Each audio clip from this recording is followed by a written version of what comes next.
day, dear guests. We are happy to welcome you to our new episode of UMI App Startup Experience program. This project was launched in collaboration with the Ministry of Digital Transformation, Ukrainian Startup Foundation, and R&D Center WINSTARS AI. This project aims to bring together the startup community within the ecosystem of leading experts and introduce them to renewed entrepreneurs who are ready to share their knowledge and experience with startups. And today we have a new guest, co-founder of Mate Academy, Max Lysak. Welcome, Max. Hello, everyone. We are happy to meet you today and hope that today's conversation will be exciting, engaging, and that we'll share some great insights, memorable moments, and valuable tips for our audience. I hope so too.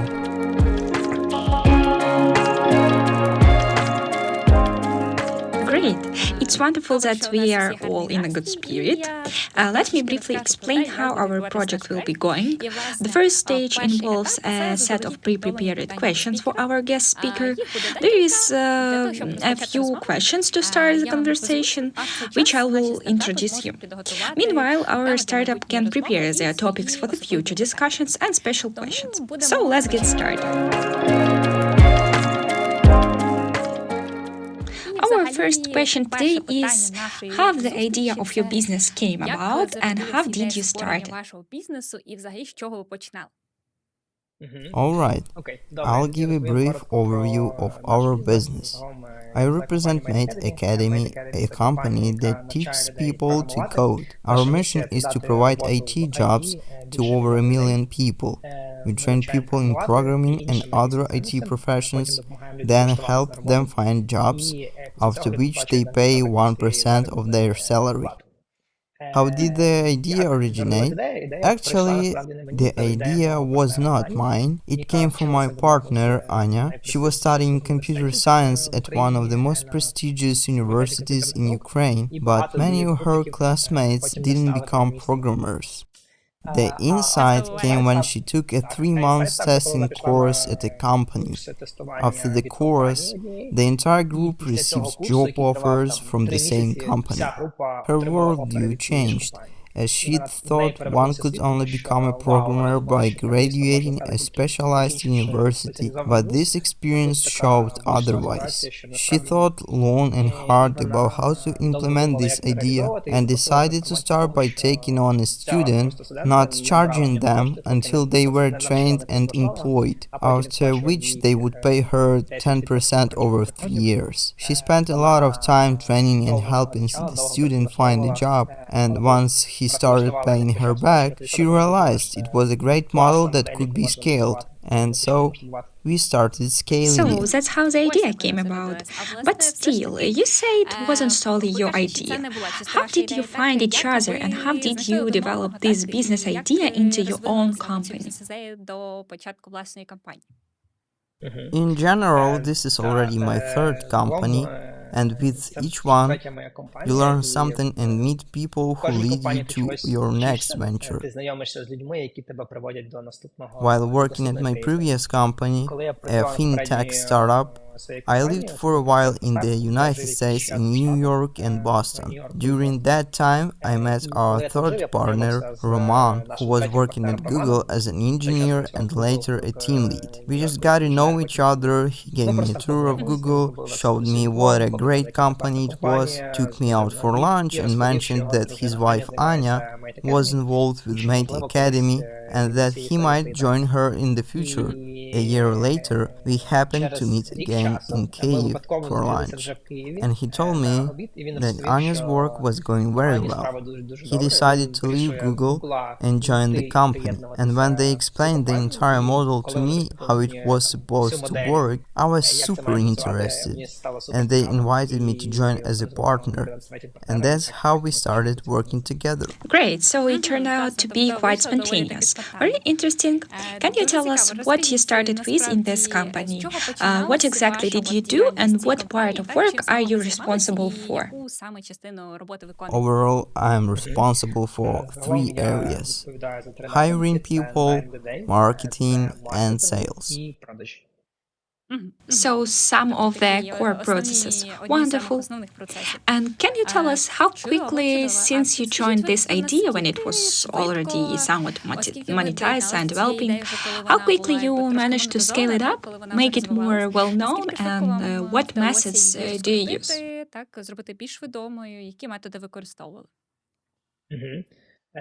By the time Roman and I joined Anya as partners, she had already placed 100 students in jobs through offline courses in Kyiv. Our goal was to move everything online, build scalable processes, and make it not just a Kyiv-based initiative but an international one. Since then, we've grown 40 times. We have helped place 4,000 people in jobs. We expanded operations beyond Kyiv to cover all of Ukraine, and we are also active in Poland and Brazil, where we have an office. Recently, we launched a new product for the US and English-speaking markets. It took 5 years for all the scaling, but here we are now. Great.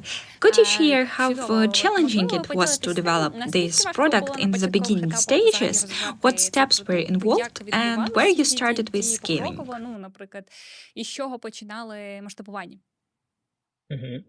It was difficult from the start. The company was, of course, unprofitable. We earned some money but reinvested it all into growth. We didn't pay ourselves for a while, and salaries were extremely low. We partially compensated people joining us with company shares. The main initial challenges were in marketing, figuring out how to attract users at a price acceptable for the business.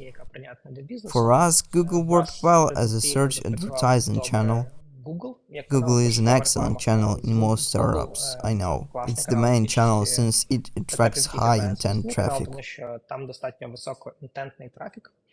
After launching on Google, we realized we had issues in our user journey funnel. We built a strong analytics system that let us see each stage of this funnel, where users would drop off, and we started systematically refining each stage to reduce the drop-off rates as much as possible. Once our funnel was working well and users were moving through it to become our clients, we increased our marketing spend to bring in more people. That was one of the main initial tasks. Another big task was transitioning the product from offline to online courses, which was challenging. Back then, Zoom was still new. We were not sure how to set up chats, tried using Slack, and didn't fully understand how to work with students or conduct online education. But after making plenty of mistakes, we eventually found a model that worked. The third major task was to transform this experience into a product. So it was not just online courses but a scalable product. We wanted to break the dependency on instructors and mentors, so a small team could train hundreds of thousands of people. This led us to build our product, our LMS platform, where students could learn, where code could be used to check their assignments, and where an AI assistant could answer their questions and review their homework. This was the third important step in At this scaling. point, I suggest moving on to the second stage of our interview with questions from the startups.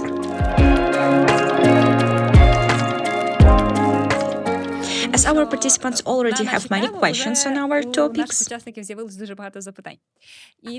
continue with the theme of mistakes and early stages. Could you tell us how you adapt your courses from offline to online formats and which format is more effective?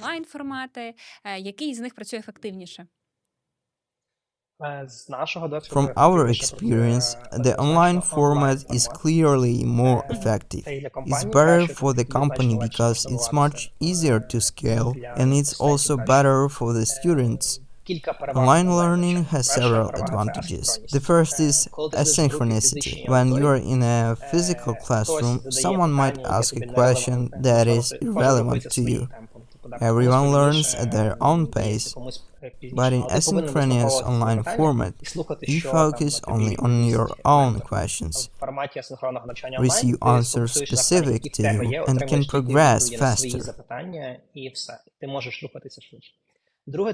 Another advantage is scheduling. With an LMS platform, you can study anytime, even in the middle of the night. You can log in, get answers to your questions, view upcoming topics, and proceed with your learning. In an offline setup, you need to align with a schedule that works for like 20-30 other people, typically during working hours, plus spend time commuting. Lastly, when it comes to mentors, in big cities like Kyiv, you can find great mentors, work at top companies and know what a programmer should look like. But in smaller towns, district centers or rural areas, those people are not there. So education becomes inaccessible to many who could become programmers. For us, online has led to higher placement rate, faster learning, and quicker scaling for the company. Yes, I agree that online often has the upper hands these days, but how exactly are the lessons conducted? Are they pre-recorded by a specialist or are they live? We have our own LMS platform where video lessons on topics, assignments, and a code editor are all available. Students can watch the topic video, read through the theory, complete the assignment, get back on their work, and progress at their own pace. There is a real-time component like QA sessions, where you can join, talk to a mentor, and ask questions if you're truly stuck and don't know how to move forward. We also have a real-time component for interview preparation, which includes live calls where students practice answering questions to get a feel for real interview situations. This is quite an interesting topic. I see that Vyacheslav has asked how often you use artificial intelligence in training your students and in your work in general.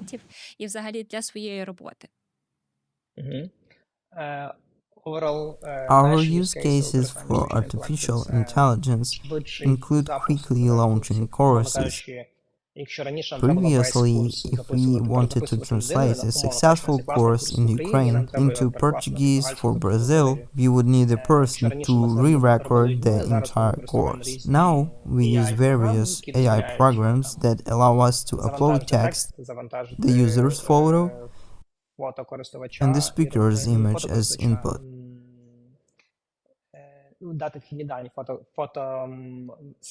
And they automatically generate a voiceover in Portuguese and synchronize the lip movement on video.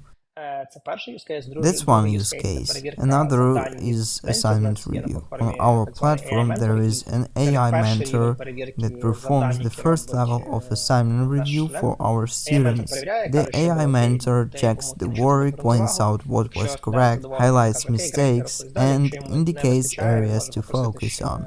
If the student is satisfied, they can say, "Okay, great, I'll move forward." If they need more help, they can request support from a live mentor. This significantly reduces the time students spend waiting because they get feedback on their questions or assignments in real time without having to wait It for a definitely mentor to makes check things it. easier. Teachers don't have to spend as much time on grading and students get responses more efficiently, I assume. But how accurate is artificial intelligence in checking assignments? Is there a high chance of errors or incorrect information? Our participants are interested in AI and how much it can truly be trusted.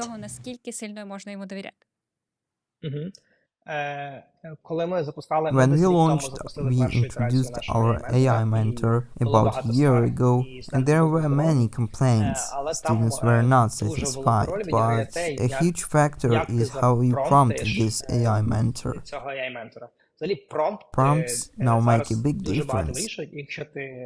If you set the prompts correctly based on previous mistakes and experience, it works quite adequately. Currently, for assignment reviews, the AI mentor performs at the level of a live mentor, and students are very satisfied. However, this result came from many iterations of understanding its mistakes, pointing them out, and refining how feedback should be delivered and tasks should be reviewed. So the Yes, final I agree with outcome you. heavily Could you depends perhaps on the share quality some of the advice task. on how to write prompts to get the best possible results? It depends on the task. If you ask ChatGPT to analyze a code, that's a basic level.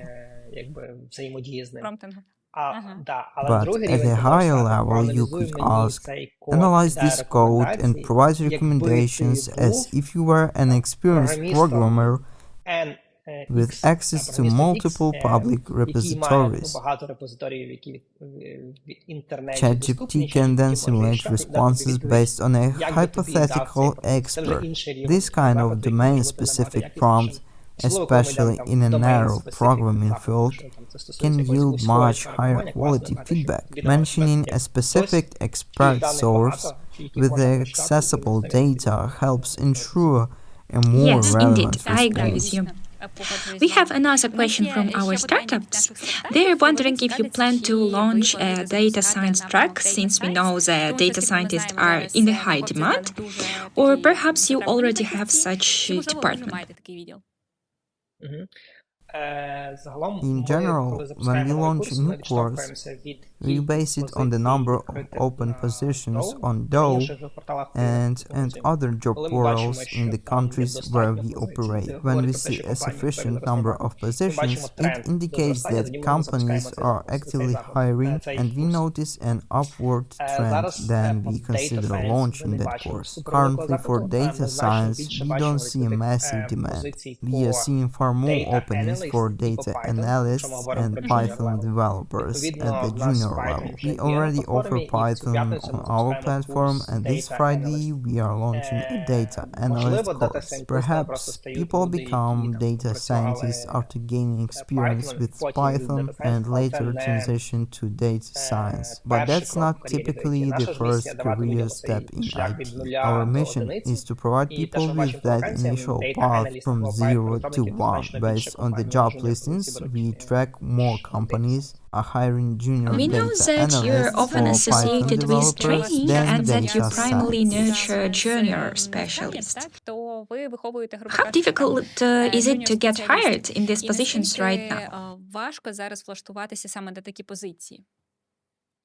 The market is tough right now, probably one of the toughest in the company's history. Competition is fierce, so students need to study well. To help with that, we extended our program by a month. Students need to know more to stand out in this competitive environment. They need to reach out to recruiters and apply to a much larger number of vacancies. Currently, the average Mate graduate applies to around 400 jobs to secure enough interviews. So, yes, it's become more challenging. Is it still possible? Absolutely. We are placing over 100 people each month, even in the current Ukrainian market. So it's doable, but it requires significantly more effort and time. The market Another is not question. favorable now, How that's true, difficult but is it's it to achievable. find companies that are looking for specialists? I assume you have your own network and database that enables you to connect your students with these companies. Is it challenging, or has this process been automated? Around 30% of our graduates find jobs through partnerships with companies we work with. For the rest, we've created a separate jobs module on our platform. We scrape job postings from across the internet that could be relevant to our students, and they apply through our platform. We've automated this process to make it easier for students to apply to a large number of vacancies and receive more responses from companies. Are these jobs posting mainly in Ukraine or are they cross-border? We generally operate so that people see job listings based on their geographical location. Only a very small percentage of people manage to find their first job abroad. Our recommendation is to secure your first job in the country where you live in, where you have the legal right to work, and where you know the language. You can look for a job in another geography for your second position. What percentage of your students are located abroad? It's hard to say offhand. I'd need to check the dashboards. Most are in Ukraine, with some in Poland, Brazil, and the United States. Ukrainians abroad make up no more than 10%. That's impressive, even that many. Great, let's continue. Vyacheslav has a question. What strategies did you use to attract your first client? Specifically, how did you promote your services? And what marketing strategies did you employ? Our first strategy was called concierge MVP. It's when you find your friends and say, hey, try staying with us, get a job, and then start paying us. Our first client was Anya's friend, who had taken commercial courses but couldn't secure a job and agreed to her proposal. He was essentially a friend of a friend. As we scaled, we launched a website in Google Ad campaigns. I think Google is an excellent channel for testing initial hypotheses. If you can find clients within your network, that's ideal, as you can address a real problem. Beyond that, I'd recommend running small budget campaigns on Google and Facebook to see how they perform. Of course, social media and Google search are currently top options. It's easier to find clients that way. I agree with you to some extent, but it's always challenging when you're offering a service rather than a product. A tangible product is often easier to promote as services are more complex and setting them up can be trickier.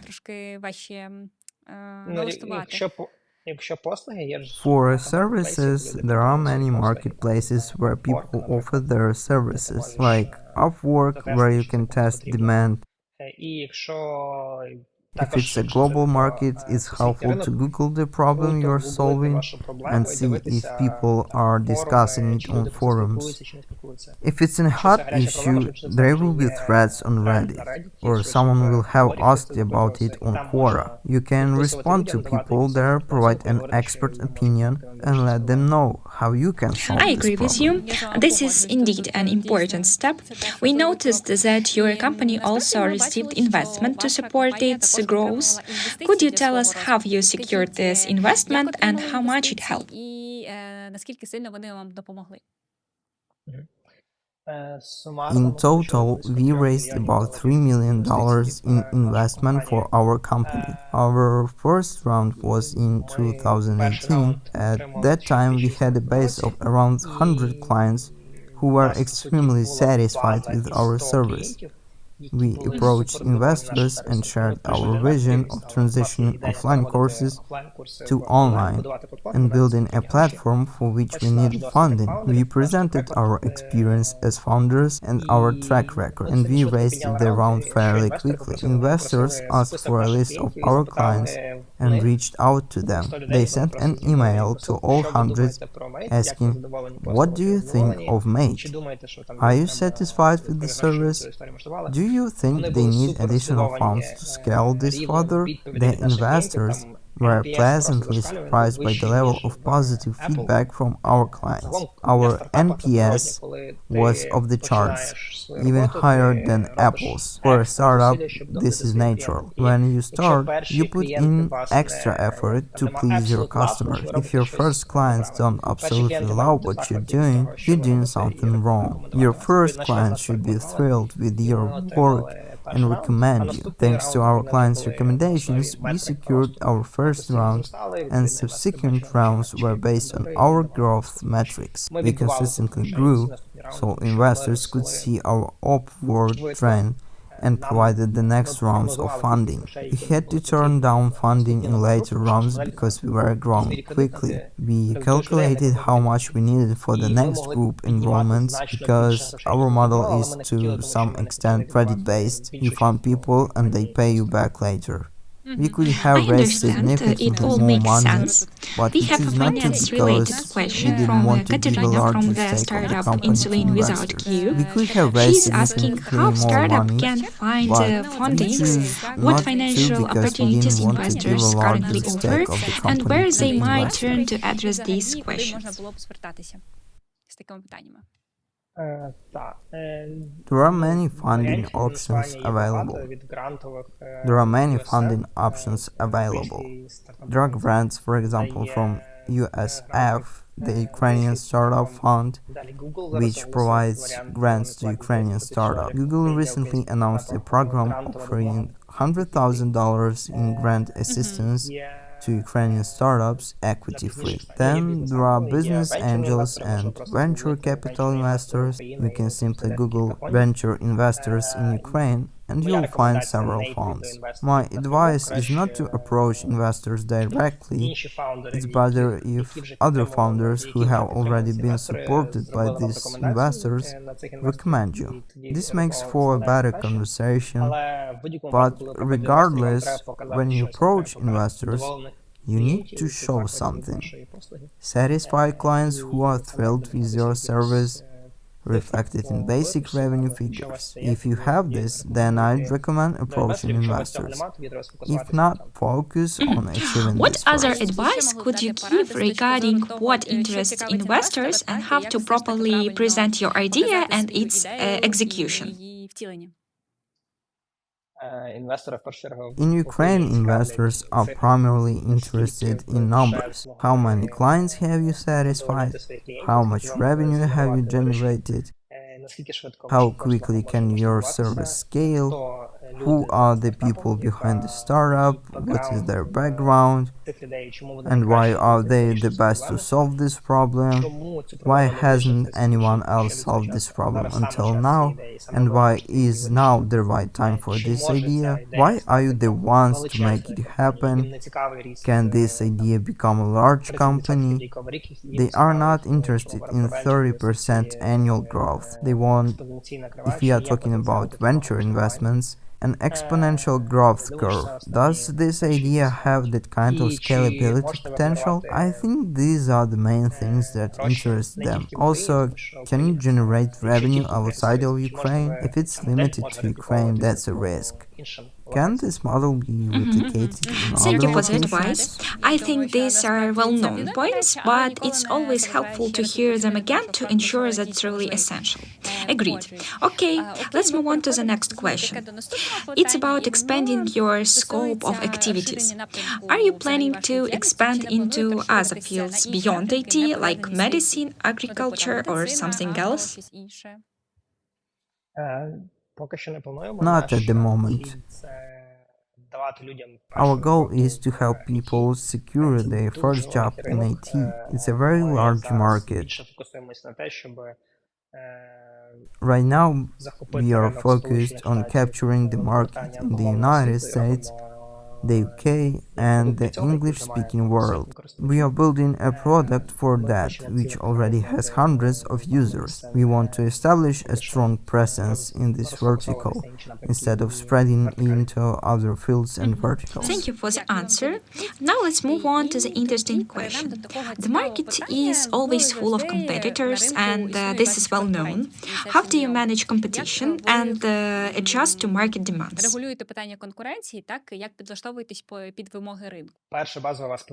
In an ideal scenario, you should have differentiation from your competitors.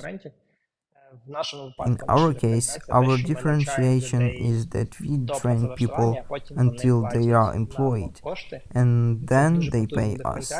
This is a powerful differentiator because people see that we are directly invested in their success. unlike other companies, and they trust us for that reason. It's best to have strong differentiation that sets you apart from other players and is clear and understandable. If you don't have this differentiation and plan to develop it over time, then you need to execute better operationally. Your marketing, production, or delivery speed should be better, something has to be superior, but the last thing I'd recommend for startups is competing on price by simply saying, I'm the cheapest, that's rarely the best market entry strategy. So it's important to analyze competitors to find your unique value proposition, not necessarily to take clients from others. I think that's correct, but there are different startups and some choose other paths, which might work better for them. It's hard to say what's best. Okay, then we have a question. Have there been moments when you felt burnout during your work? And if so, how did you cope with it? Entrepreneurship is tough.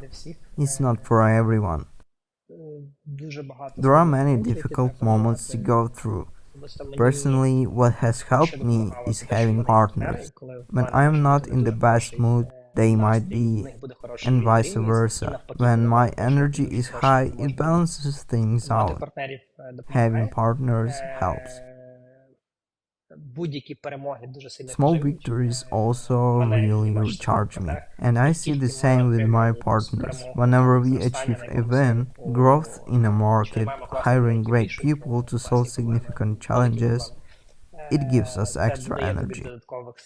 It's important to celebrate these micro wins as they add strength. And third, recovery is essential. For each person, that might mean something different, like sports, hobbies, or time with loved ones, but recovery is crucial. It's hard to take time for it in the early years of startup because of the extra effort required, but you need to find the right moments to pause and recharge. I completely agree. Recharging is necessary and it's important to pause so that you have the energy to move forward. Often entrepreneurs work endlessly without breaks, but this often leads to burnout and reduced effectiveness. That's why it's essential to balance work and rest.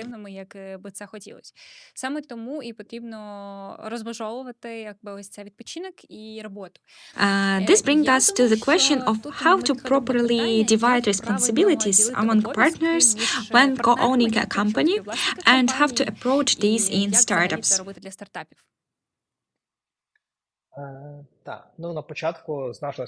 In the beginning, everyone did a bit of everything. That's fairly common. At a certain point, each area needs an assigned owner who makes the final decision for that area. This division should be placed on each co-founder's strengths and interests. It's ideal to have a technical co-founder responsible for the product, a marketer for distribution, and someone who can act as a social radar, overseeing company culture, people, and hiring. I see, I agree with you. Is it easier to work when you're in office compared to working separately, easier offline or remotely?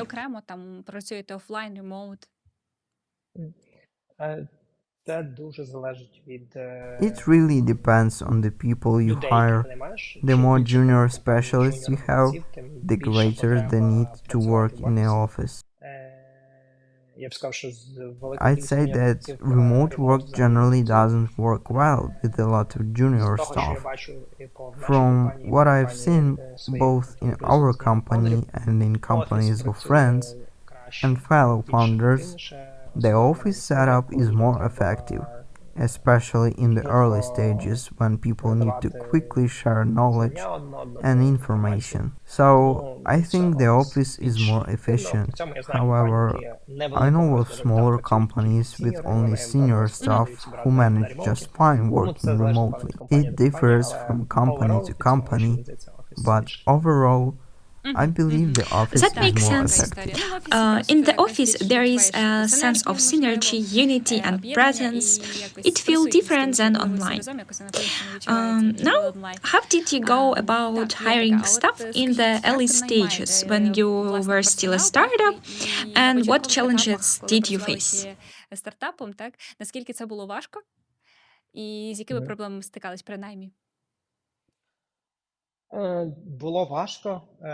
It was challenging because our first office was a semi-basement space in Kiev, and we were embarrassed to bring candidates there, so we conducted interviews at a nice cafe to make a good impression and encourage candidates to accept our offers.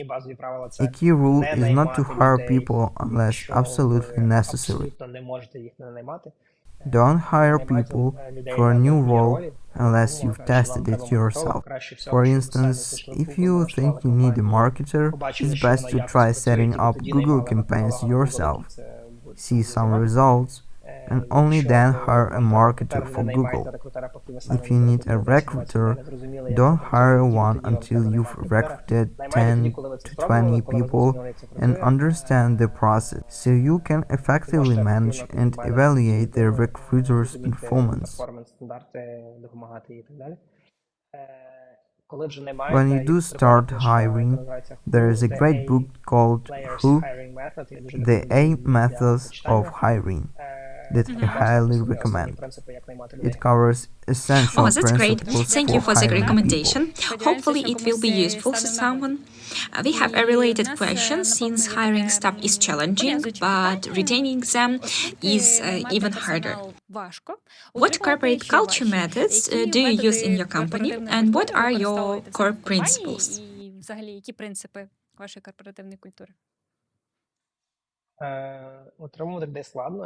Retaining people is challenging.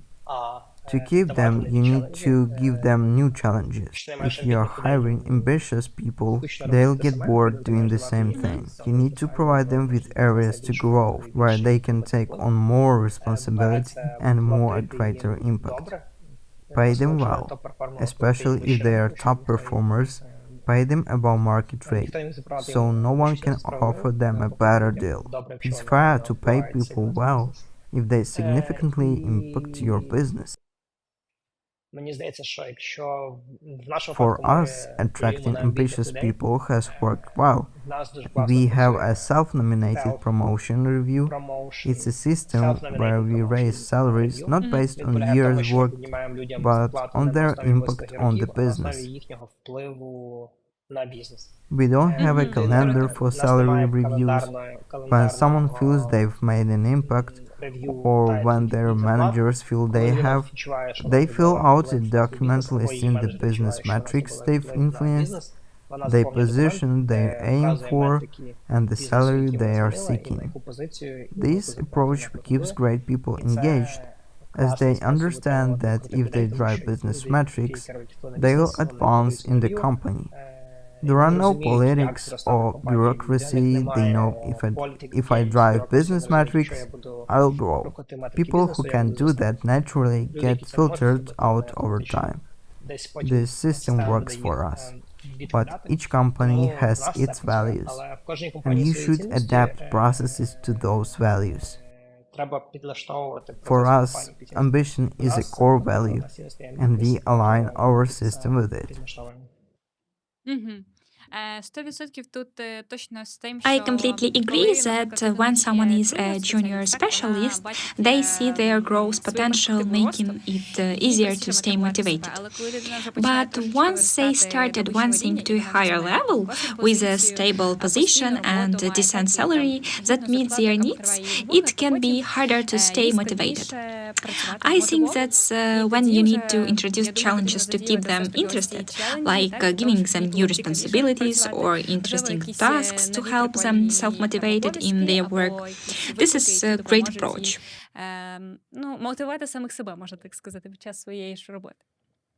We have a question from Alexei, who is curious. Since we are talking about online education, how does it stand with an official diploma? How important are diplomas nowadays, especially since you work with candidates and probably encountered this question?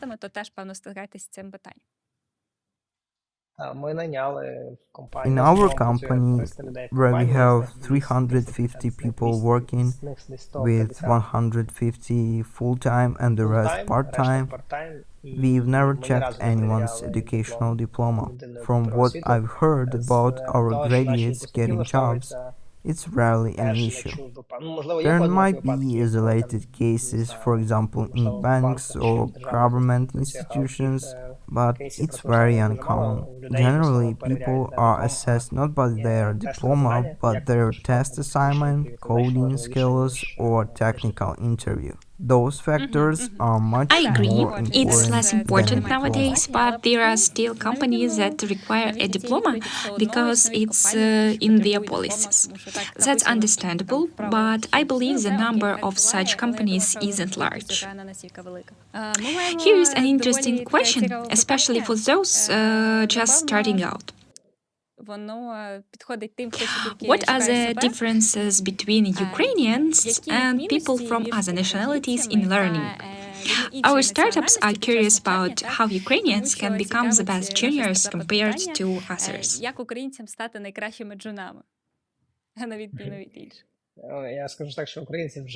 I'd say Ukrainians are already among the best juniors. Overall, comparing our various locations, people in Ukraine study the fastest, are the most diligent, and are highly responsible. You can tell people in Ukraine are hungry to succeed, and they work hard. So I don't even know what to add. Ukraine ranks at the top in the terms of student success among the location we operate in. That's awesome. It's a great indicator. Many companies worldwide also advocate for Ukrainian workers, noting that they often deliver better results. They say we have excellent engineers, especially in technical fields. Ukrainians tend to excel here. I think here is a bright future for us, and we can succeed both in Ukraine and abroad.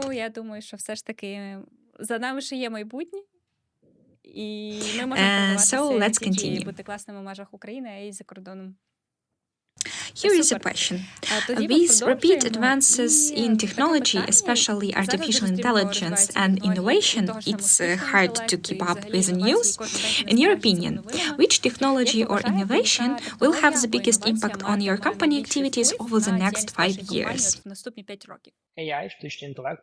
For our company's activities, I think AI, artificial intelligence, will be key. We already see that AI feature on our platform saves us money and increases user satisfaction because they receive answers to their questions faster and with higher quality. AI helps us develop courses more quickly. Over the next 5 years, I believe AI will be the primary technological shift impacting our business. If we are talking about the tech world as a whole, the first thing that comes to mind is hydrogen, a potential breakthrough in achieving near-free energy. If this is accomplished, it will be a revolution with an unprecedented impact. So I think in general technology should look in that direction. But for the next 5 years, it's likely AI. Yes, I agree.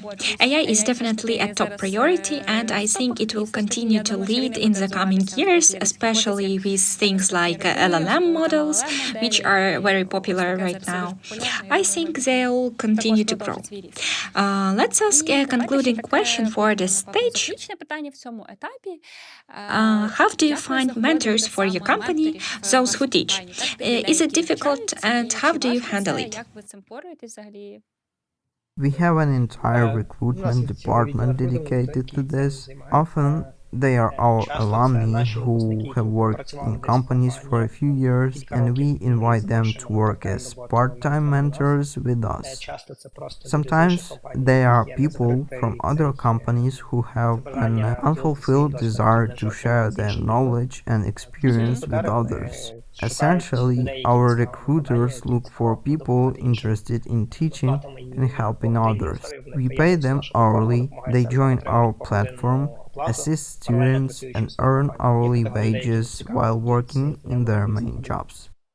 Great. Do you hire junior specialists at your company? Yes, we do. Nearly all of our product development is done by people who completed Mate Academy and joined us. Our CDO is a Mate graduate who has grown from a junior specialist to CTO. Great. So, based on your experience, junior specialists are hired with a good potential for growth. That's a great indicator. Wonderful. If we're finished with the main questions, I suggest moving on to the third and final stage of our interview, which will be a rapid fire questions. There are short questions where you can give a brief answer, and if something catches our interest, we can discuss it further. The first question is there a thought leader that inspires you? There are a few, Paul Graham and Nawal come to mind. They are the first. They are active on LinkedIn and Twitter. Great. Next question. What type of rest do you prefer?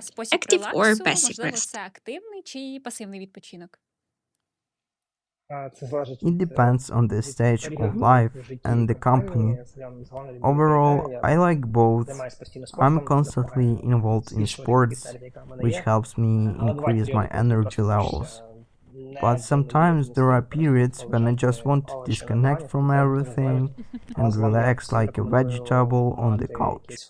Generally, I recommend having a hobby related to sports as it helps you live a fuller life. It has a positive impact on work.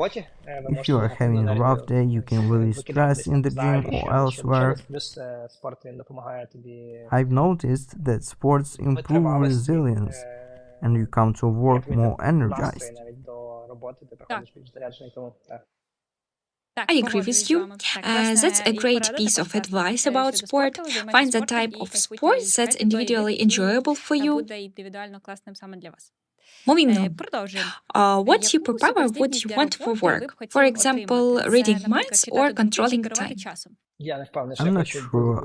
I would want Do you have another one in mind? abilities.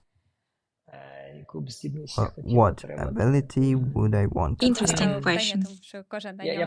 I definitely wouldn't want to control time in the sense of going back.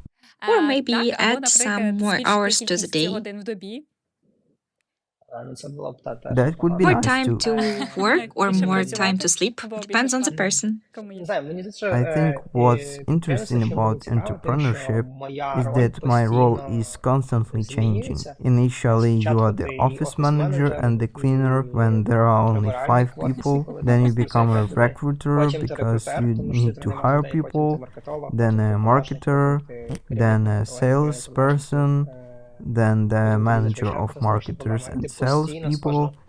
As you move up, the challenge is that every quarter you are changing what you do, and I enjoy the learning process. I wouldn't want any cheat codes. I like things to continue this way. With challenges that require responses, I sit down, respond I would to say them, that learn something entrepreneurship new. is already a There is a superpower, pleasure in the especially in process startup, itself. where you go through all stages, starting from the first employee who does everything, then gradually growing together with a team. Agreed.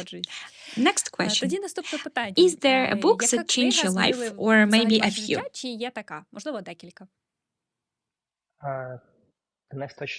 Definitely a few. It depends on the area of life and what's relevant to you right now.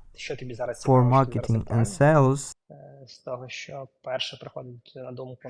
There is a great book, Influence by Robert Cialdini, which explains the basics of persuasion. For hiring, as I mentioned earlier, there is who, the A method of hiring, which changes your perspective on how to hire effectively. For personal entrepreneurial life, I really admire Naval Ravikant, whom I mentioned as a thought leader. He has a book, The Almanac, which is also very insightful for purely aesthetic enjoyment and thought-provoking content. Anti-Fragile by Nassim Nicholas Taleb is excellent. I'd say it depends on the area of life, each one has its authors. For fitness, Starting Strength explains how your body functions and gets stronger, while Body by Science discusses which exercises and workout approaches are more effective. For philosophy, Jiddu Krishnamurti is an author I enjoy, so I'd say choose books based on your That's a current great advice, interests and it's nice rather that you've than given what us someone a reading recommended. list. It might be helpful to someone and they can find something beneficial for themselves. Excellent. Next question. What is the main trend in your field right now? The main trend in our industry is AI. Every company is thinking about how it become more efficient with AI, either by reducing costs or increasing profits. I think that yes, Agreed. this is the Okay, primary moving trend. on. Here is the next question. What advice would you give yourself at the beginning of your career?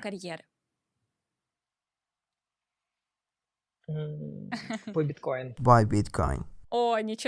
Wow, interesting advice. And why is that? It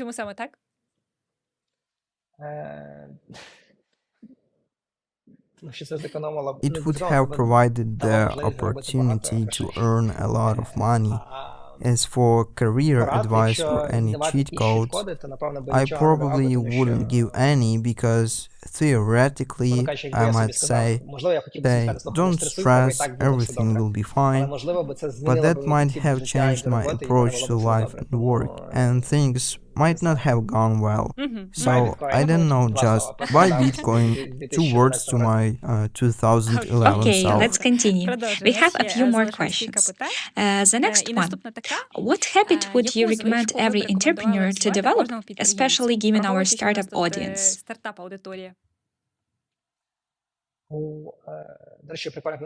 There is a great book on building good habits or breaking bad ones called Atomic Habits, which I highly recommend. I'd say the habits you want to develop should be based on your own goals. I don't want to give specific advice to anyone. You need to know yourself well, understand what's missing in your life or what's holding you back, and set goals based on that. Don't compare yourself to others. Compare Got it. yourself to your past self and develop habits accordingly.